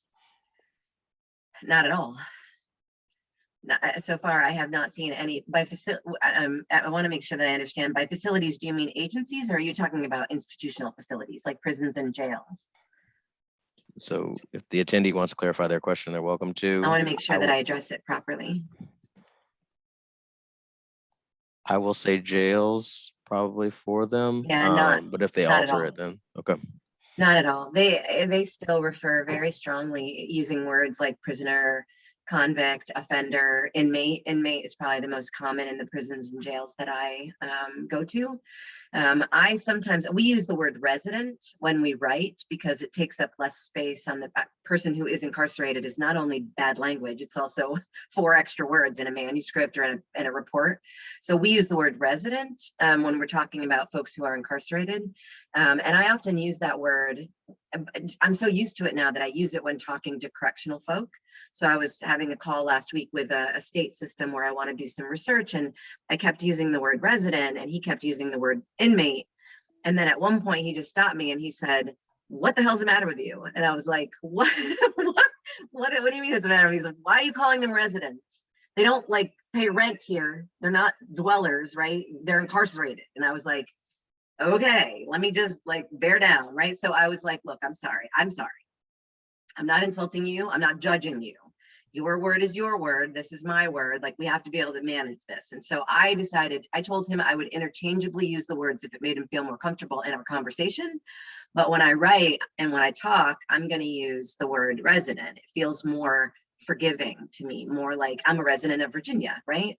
I don't love it here. I moved here for my job and I don't consider myself a Virginian, but I'm a resident. I live here currently. That's where I live, right? And so I think resident it speaks to what I wanted to do. But inside, even the residents call themselves inmates. So, or cellie, if it's someone who lives in their cell, but they'll say inmate, this inmate I know, this inmate I know, this con I know, right? And I never judge them in a way that says like, you really shouldn't refer to them like that, because like, then I'm like ivory tower Danielle instead of like normal everyday Danielle. I'm hoping over time that this language idea trickles into these situations, but I'm also really cognizant of that convict criminology argument that I mentioned before, where some residents may really want to be called inmate. They may want to reclaim that identity and say, what kind of an inmate am I, right? I'm not the kind that you think I am. I'm this other kind. I'm this kind that gets a GED. I'm the kind that's a trustee. I'm the kind that, right? And so I'm really cognizant of that. The same way it's why I mentioned the pronouns, the same way I'm cognizant of people's pronouns. I think people should be able to define for themselves what it is they would like to be called and how they would like to be labeled or not. And then I think it's my job as a fellow human to meet them exactly where they would like to be met. So in the wording that we use in our research articles, if an inmate calls another inmate, we leave it verbatim, the way that they said it. That's what they said. But in my language to describe them, I try to use the humanizing and destigmatizing term of resident. It feels better for me. But I've never had a conversation with the residents where I've asked them specifically, what would you like to be called? Are you comfortable with me calling you this? I know they don't like to be called by their number, but I don't know that they don't. When I'm interviewing them, I call them by their last name. So Mr. Smith, right? Let's have a good talk, right? You and me. But when I write about them, I either use a pseudonym or I call them a resident. But I've not run into a single correctional staff person in any facility that I've done research in who's ever used anything other than prisoner, inmate, con, offender. I'm not saying it's not going to happen. You know me, I'm super hopeful, but it's not happening yet. They haven't invited me up to talk to them about it yet, though. So maybe I'll make some headway when they start saying, come on up here and tell us your crap about language. One day they will ask. One day they will ask. They do. They've surprised me every once in a while. So I'm thinking there's hope. Awesome.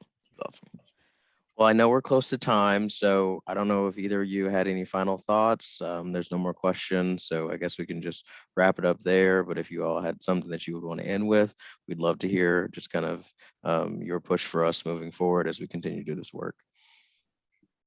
Well, my final thoughts are to really mobilize and help the state legislature in Virginia to really think about, sentence lengths and some of the changes that need to occur in the justice system to shrink it, right? So, with the bloated justice system, even though Virginia has relatively low recidivism rates, that's mainly because we define recidivism as return to state prison. But that doesn't mean that we don't have needs to actually kind of change how our justice system works. We've seen some pretty good strides in Fairfax, for example. The Stepping Up initiative has done a great job of reducing, the number of people that are in jail and diverting people to treatments. We need to really think about how to build those community supports. While I'm all in favor of really effective programs and services, it's really about the size of the system that we really need to be thinking through from my perspective. I would just end with thank you. It's been lovely to chat with you all today. It's good to see your face, Vincent.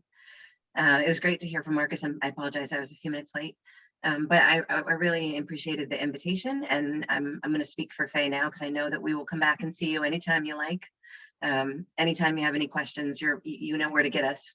We're right down the street from probably wherever it is that you work. We're right there at George Mason, and you can find our information on the slides that I think Vincent has. But also, if you just go to George Mason, you'll find both Faye and I if you just search us in the people search. So we're happy to answer your questions via email, or if you need our cell phone numbers, let us know and we can talk with you anytime. Yeah, thank you again for the invitation. It was nice to see everyone today virtually. Thank you. Awesome. And thank you both. And thank you everybody for attending this session. I hope you learned a lot. And yes, those slides will be provided for you afterwards along with the survey. Please just let us know your thoughts and how we can keep these next sessions moving forward so we can give you the information that you would like.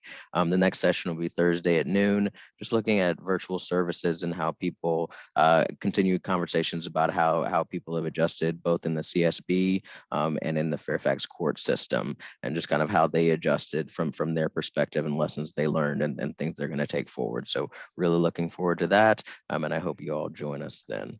With that, thank you so much for your time and have a wonderful day. Thank you. Thank you.